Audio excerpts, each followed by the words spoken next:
4 signs your law firm will fail. I want to talk to you in this episode of the Law Firm Growth Acceleration podcast about the 4 signs that your law firm is going to fail. Now, this isn't meant to be a negative episode. This is actually meant to be a positive episode. And what I want to do is I want to use a very old tactic that Charlie Munger made famous called inversion thinking. And inversion thinking is essentially if you want to accomplish a goal, let's say you want to lose weight, for example, there's 2 ways you can do it. You can look at, okay, what are all the ways that I can lose weight and what are all the things I can do? Or you can look at the opposite. So if I want to lose weight, let's imagine I wanted to gain weight. What are all the things that I would have to do to ensure that I gained as much weight as possible? So I would just eat without restriction. I would not worry about my sleep. I would just drink soda all day long. I'd eat all kinds of sugar. And typically by making that list, you can kind of work backwards and say, okay, well, if these are all the things that would guarantee I gain weight, if I do the opposite, then surely I'm going to lose weight, right? Well, I want to take that same approach with a law firm, right? So what are the 4 signs that your law firm is going to fail? And today I'm joined by Vic Ciuffetelli. Did I say that right, Vic? Beautiful. All right, perfect. All right, and the backstory here is Vic has been Vic has been an executive at our company at SMB Team for many, many years, and I've heard his last name pronounced like 8 different ways, and I think I've been pronouncing it wrong this entire time. So. Well, we could do a podcast on it. We won't. Yeah, the origins of your name. So so Vic, first of all, I apologize for mispronouncing your last name, but to be fair, you didn't correct me either. So I guess I kind of just always went with it, right? So, but Vic, we talked about this. And we're talking about 4 signs that your law firm will fail. And you actually corrected me in the beginning where it's not necessarily a law firm, it's more law business. Can you talk a little bit about that? What's the difference between a law firm and a law business? Well, a law firm can run very, very successfully, very well with one operator, a handful of team members, and you can make a lot of money. And so for some people, that's the definition of a business. But the true definition of a business is a commercial, profitable enterprise that should be able to work without your daily input. Then you've got a business. Yeah. You've got something to sell. Mm-hmm. So we're using that definition in this discussion. Yeah, and what's funny is that's almost a conflict to the internal identity of a lot of lawyers, right? And I think that actually might be the first sign that your law firm is going to fail, is that you identify as a lawyer and not a business owner. Correct. Talk about that a little bit. Correct. If you identify as a lawyer rather than a business owner, everything you do through the day will be as a lawyer. To run a successful business, you need to see yourself as a business owner who just happens to be a lawyer. So therefore, 70% of what you do should be focused on the business ownership. And it's being able to extract yourself from the day-to-day that for a lot of lawyers, it's difficult to do. They believe no one can do it better than them. They hang on to everything. And it's only when you release yourself of that you're able to grow the entity. So if you find yourself like this, holding on to everything so tightly because you don't trust anybody to do it the perfect way you would do it, that's probably one of the first sure signs that you ain't got a business. Yeah, and a lot of times lawyers will they'll work for another law firm. They'll become a really good lawyer. They'll start looking at their boss, the law firm owner, and or maybe they'll be working for the prosecutor's office or the public defender's office, and they'll think, I'm a pretty good lawyer. I think I could be a law firm owner. I think I could do this, right? And they buy into what Michael Gerber calls the E-myth, which is the entrepreneurial myth, which basically says that because I'm a good lawyer, I believe that I'm going to be a good law firm owner. Yeah. Is that true? No. If it was only that simple, every business owner would be successful. Being a good lawyer means you're a good lawyer. Being a good business owner is something completely different. So whenever you step into the idea, the concept, whenever you step into owning your own business, you now have two professions. The profession of what you do, lawyer, and the profession called business ownership. And you need to feed both. Mm-hmm. As you grow, you need to feed the business ownership identity a little bit more. But you have two identities now that you have to feed, not the one. Being good at what you do will not guarantee that you'll be good at the business of what you do. They're different. Yeah. And honestly, I think that one of the best ways to start becoming a business owner, and it's funny because we have a client, his name, he's not a client anymore. He actually graduated from our program. But the biggest shift that he made, and he came up to me one day at one of our in-person workshops, and we were in the conference room, and I had just gotten off stage. I'm walking off stage. He comes up to me. He's like, Andy, I finally figured out what I need to do and why I've been so successful. It's because all these years I was identified as a lawyer first. But I made the realization finally that I am a business owner first. That business happens to be a law firm, and I happen to be a lawyer in that order.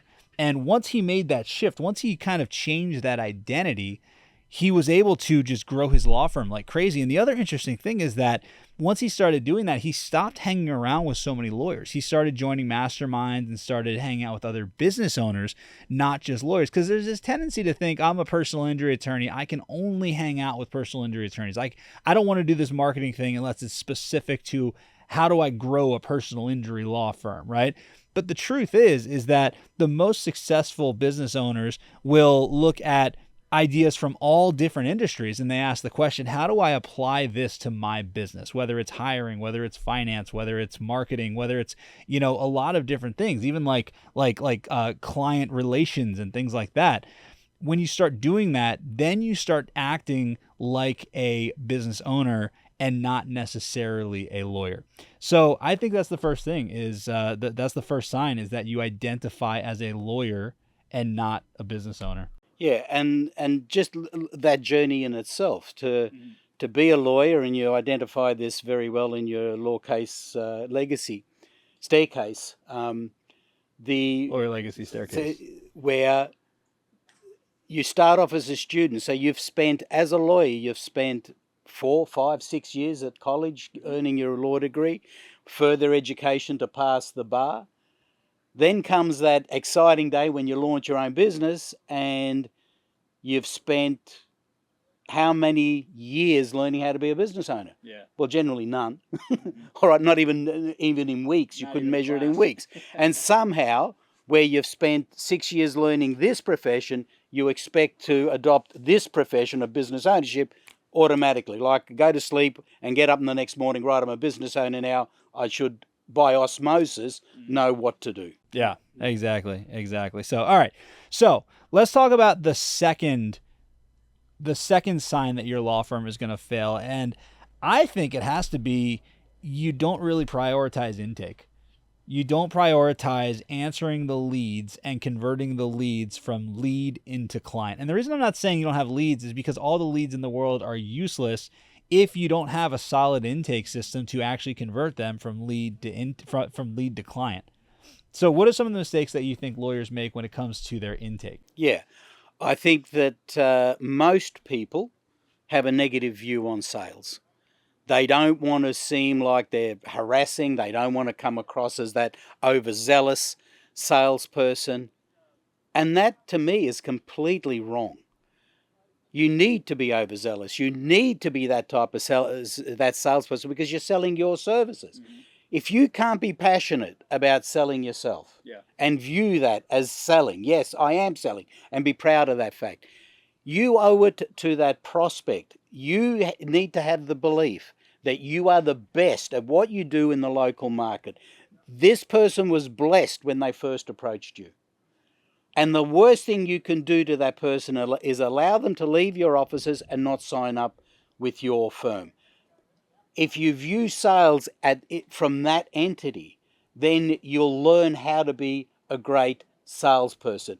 When you run a great business, as I say, it's not so much about being a great lawyer, it's about being a great marketer and then being a great seller of those leads. So absolutely, you need to view sales, again, as part of that profession that you need to learn. Yeah, and I think that you hit on something really, really important. If they leave your office not hiring you, and you truly believe that you are the best chance that they have at getting the outcome that they're looking for, then you really have done them a disservice. Because, I mean, think about, and any lawyer that's watching this, think about any great result that you've gotten for a client. Think about your clients, right? Are your clients in a better or a worse position as a result of you selling them your legal services, right? A lot of times people think that, and it's, the Hollywood and the education system and even the government has basically, brainwashed everyone into thinking that when you sell something to someone, you're doing something bad to them. And it's actually not true. I mean, the truth is that if you have a service that truly helps people, that in many cases, if you're a lawyer, people that can't help themselves, then you have a moral obligation to do everything that you can to sell them your legal services, because selling is serving. I absolutely believe that. And I also believe that the reason that people don't like sales experiences is that they don't like, a lot of times people think, you hear the saying, people love to buy, but they hate to be sold. But that's absolute garbage. That's total crap, because if it wasn't, then people wouldn't stand in line for 7 hours waiting for an iPhone. People hate bad sales experiences. They love to buy, they love to be sold, they just hate bad sales experiences. So the easiest way that you can turn a bad sales experience into a good sales experience is you can make the sale about solving their problem, right? You're just basically showing them that this is the problem that you have. This is what your life could be like in the future once that problem is solved. And my law firm is the absolute best chance at you getting this outcome that you're looking for. And by the way, here's what your life is going to be like after you get that outcome. And the benefit of running a law practice is that people don't window shop lawyers. All right? I've gone window shopping for shoes. No intention of buying shoes, but as I'm walking past the arcade, let me have a look. It's not something I would do with lawyers. So the people that you're seeing are the people that need your services now. And they're not sophisticated buyers. For most law firms, your buyer will buy your services maybe once, twice, 3 times in a lifetime. Yeah. They're not buying shoes like we do every week or every month. Yeah. So they're not sophisticated buyers. They're leaning on you to guide them. And that's called sales. Yeah, exactly. And let's back up though, because we're talking about when you're actually sitting across from somebody in the consultation or on the Zoom call during the consultation. But what about even just the basics of answering the phone? There's so many firms that if you Google them at 5:01 p.m., their Google business profile says closed, right? Like, one of the easiest things that I tell lawyers to do is make your calls 24/7 or make your hours 24/7, have your phones answered 24 hours a day, 7 days a week. Every time I give that advice, somebody contacts me and like, you know what, I got a call at 2:30 in the morning on a Saturday night from somebody whose husband just got picked up for DUI. I never would have gotten that if I wasn't set for 24 hours, right? And there's also some data on this. So there's a study out there that 50% of people will hire the first vendor that they talk to. So just by being the first person that answers the phone, you're going to get more people to hire you. And MIT did a study where if you can actually return a phone call and contact a lead within 5 minutes of them contacting you, and you make contact back with them, your chances of signing them up as a client go up by like 800% or something like that. So all of these things, it's all these little nuances, but even just by making your hours 24 hours a day and having a real person answer the phone 24 hours a day, 7 days a week, 365 days a year, that alone will significantly increase the amount of business that your law firm gets. All right, so let's talk about the third sign that your law firm is going to fail, and it's got to be that your team sucks, right? I mean, it has to be. If you don't have a good team, you're only as good as your team. Yep. So what are some of the mistakes that people make with their team? All right. Probably the first mistake that someone would do with their team is not to have clear guidelines of what's expected from them, KPIs, key performance indicators. Yeah. Because if they don't know what achievement looks like, if they don't know what good looks like in their role, then how can they possibly strive for that? So it's not having the KPIs, it's not having a documented job description, it's not having clear communication, and it's probably not having a good integration into the firm when that person first starts. Yeah. Because, the mistake that a lot of law firm owners make, they will hire someone generally 3 or 4 months after they needed them. Yeah. And so therefore, it's all desperate. And then they say, okay, we're going to hit the ground running, right? You're going to hit the ground running. Has any employee ever started and not hit the ground running, you think? You think. And not only, but when you're making the choice, you're not actually happy with any of them, but say, look, this is the best of the worst, but I need somebody right now. Yeah. Let me employ them. And then you're all astounded when, shit, it doesn't work out. Yeah, it's crazy, right? It's crazy. Well, you know what's interesting, and speaking of that, the mediocre side, right? I think another thing is settling for mediocre employees, right? Netflix did this thing a couple years ago. This is probably in the early 2000s, and they had to let go of like 3/4 of their staff, and they weren't sure who do they let go. So they asked one question. Everybody's job was based on the answer to this one question, and that question was, if John Smith or Sally or whoever comes to me and says, I have another job offer from a competitor. So I've got a job offer from Google or Yahoo or Blockbuster, who was a competitor at the time. Would I, let them leave, say, okay, well, you know what? Best of luck to you. It's been great. Thanks for coming here, but good luck at Google. Or would I fight to keep them? And the answer to that question determined whether they got to keep their job at Blockbuster, at Netflix or not. If it was somebody that they would fight to keep on staff, if they were going to go to a competitor, those were the people that they kept. And what that allowed them to do was that actually allowed them to identify the A players, the rock stars, which is, it's so cliche, A player, rock star, but it's true. I mean, when you have those amazing employees, and most businesses have at least one employee that's like that. The goal is to have the majority of your employees be people that you would fight to keep if they were going to go to a competitor. So what are some of the ways that we can attract rock star A players to our businesses in the first place? Well, one of the ways is making sure you're the type of person or type of business that an A player would want to actually join. Because what I hear from a lot of business owners, you just can't find good people. Mm-hmm. Well, is it that you just can't find good people, or good people don't want to work with you? Why would an A player want to work with you? And if you can't write down 5 reasons why an A player would want to work for you, then that's why you're not attracting them.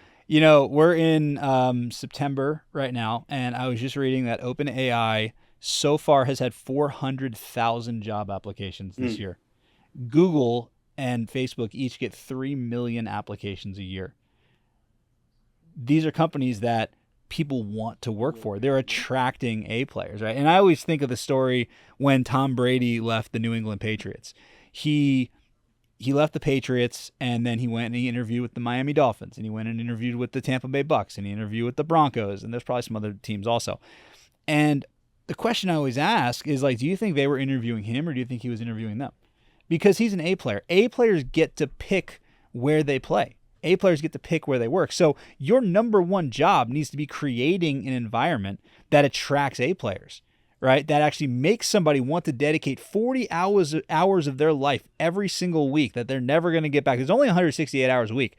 So 25% of their life every single week to building your dream. Why would somebody do that? And if you don't have an answer to that question, well, that's why you're not attracting A players. When John Scully left Pepsi and went to Apple, the reason why is because Steve Jobs asked him one question. He said, do you want to sell sugar water the rest of your life, or do you want to come with me and change the world?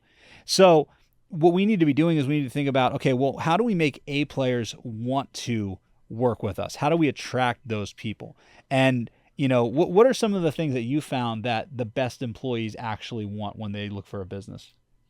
They want a story of your destination. So what is it? They need to fall in love with your story. Yeah. So you don't have to be the biggest law firm to attract the best talent, but you need to have a big enough dream for people to want to buy into. Yeah. And it's okay that you're not there yet. The fact that you want to go there you'll get a lot of people who want to be part of that journey, and especially you'll get a lot of people who want to be part of that journey at the early stages. Yeah. So you need to have a destination in mind. If you're treating this just as a job, and that's how you're presenting it, then you're not going to attract an A player. Yeah, they want to be they want to be working somewhere where they feel like they're part of something bigger, where they feel like they're part of a mission. It's funny, like Grant Cardone, I heard something that he was saying, and some people love Grant Cardone, some people hate Grant Cardone, but you can't discount how prolific the guy is and how he's everywhere. And he said that he creates content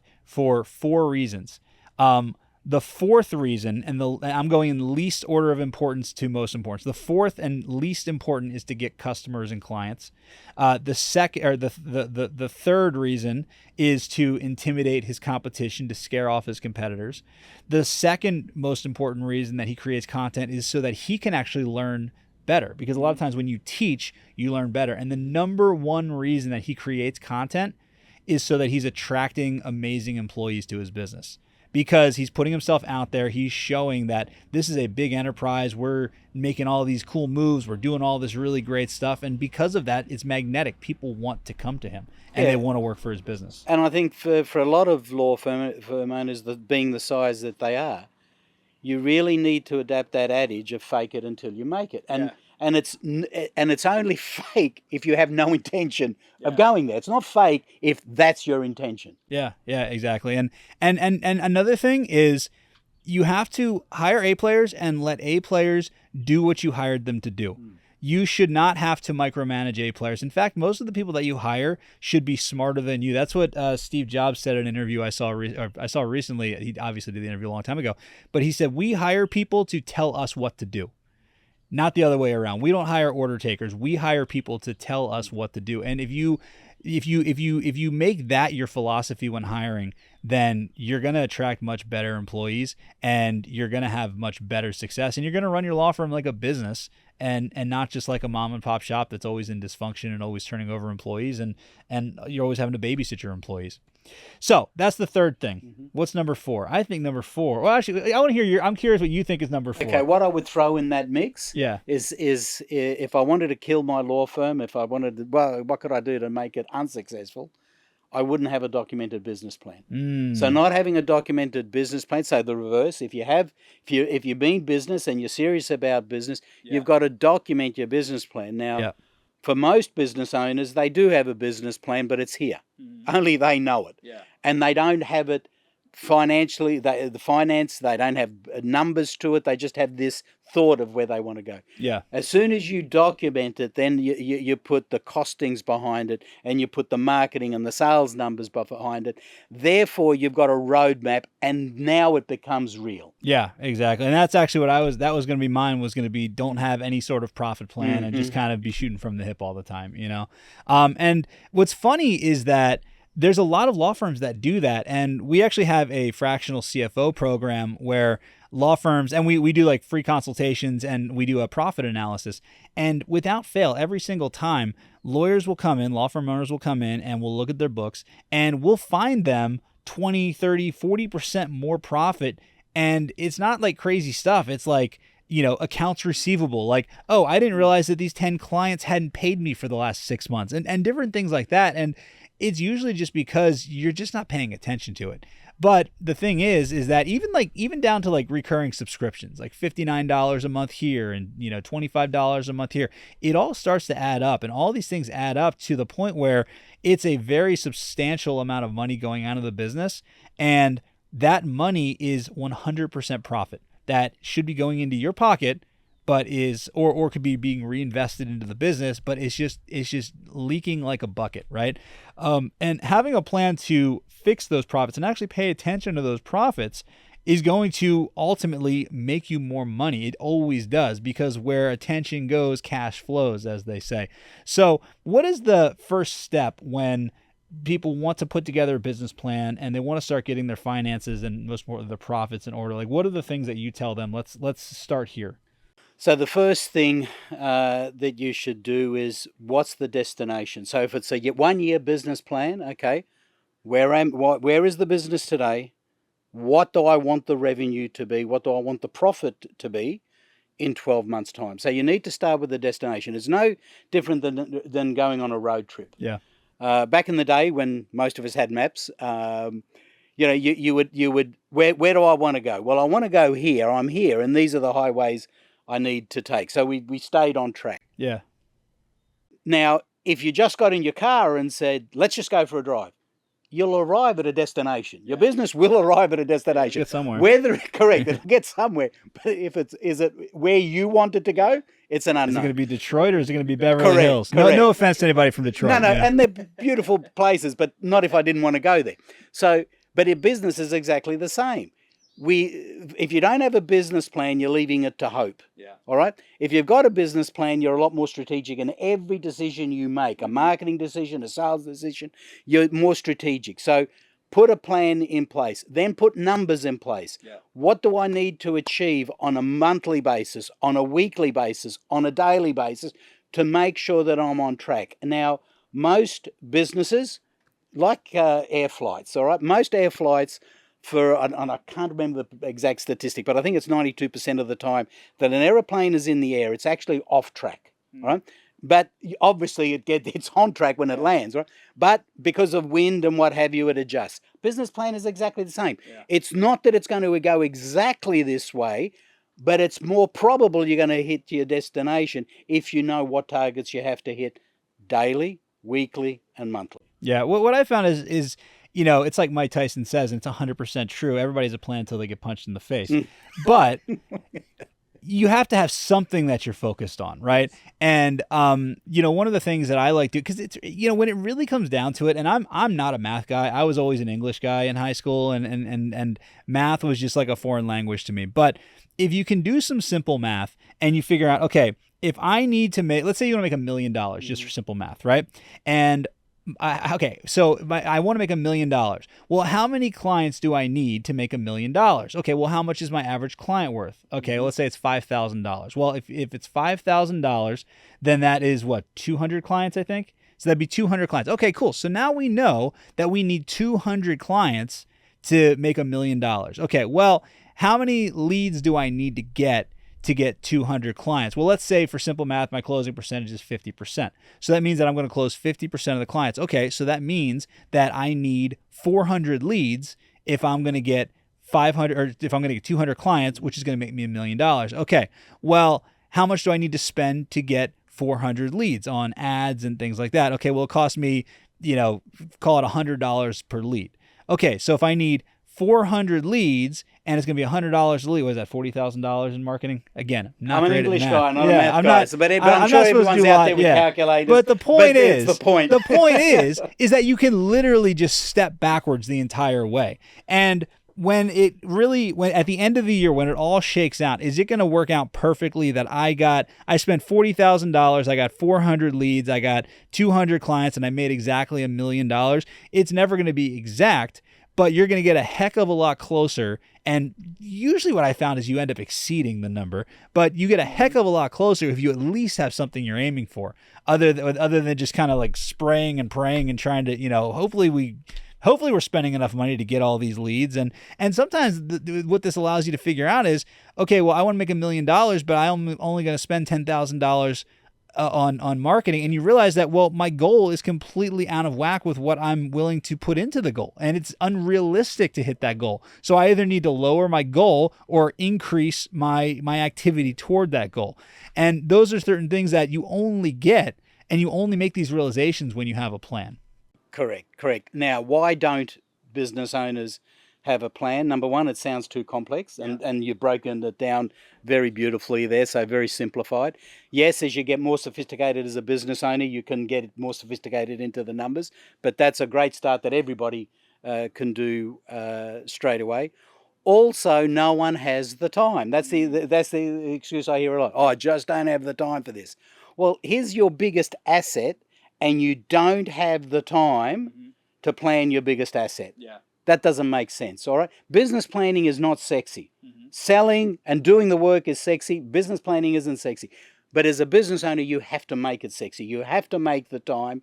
And once you do it once, and then you use that as your guideline, you won't go a year without setting the next 12-month business plan. Yeah. And when I started doing this, there's two key realizations that I made, or two shifts and ways that I'm thinking that I made that actually caused this for me. The first was understanding that I don't have the answers and I'm not going to get the answers through osmosis, so I need a coach. I need to find other people that have already done the things that I want to do, and if I just pay them and have them tell me how to do it, right? One of my favorite sayings is that smart people learn from their own mistakes, wise people learn from the mistakes of others.